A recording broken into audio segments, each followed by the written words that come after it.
Kinansela ng Japan Boxing Commission ang kontrobersyal na panalo ni Kinosuke Kameda laban kay Janriel Casimero matapos ang masusing investigasyon na nagbunyag na hindi kaaya-ayang boxing style at sa buwatan sa pagitan ng kampo ni Kameda at ng promoter. Ang desisyon na inilabas ngayong umaga ay nagdulot ng malaking pagkabigla sa mundo ng boxing at pagpukaw ng mga tanong tungkol sa integridad ng sports sa Japan.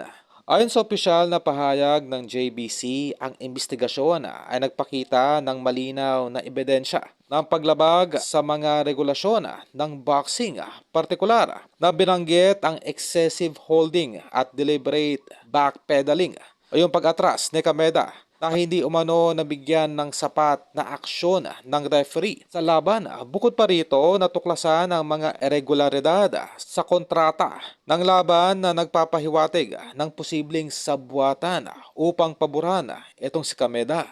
Ang desisyon ay nagresulta sa pagbawi ng panalo ni Kameda sa Japan dito sa talaan ng Japan Boxing Commission at ang pagdedeklara ng laban bilang no contest. Ganoon pa man ay mananatili pa rin panalo itong si Kameda sa talaan ng World Boxing. Okay, sa madaling salita, ito ay magiging subjective opinion na lamang ng Japan Boxing Commission na kung saan ay kanila raw ilalagay ang no contest ang naturang naging laban. Ganoon pa man, wala pong bearing ito.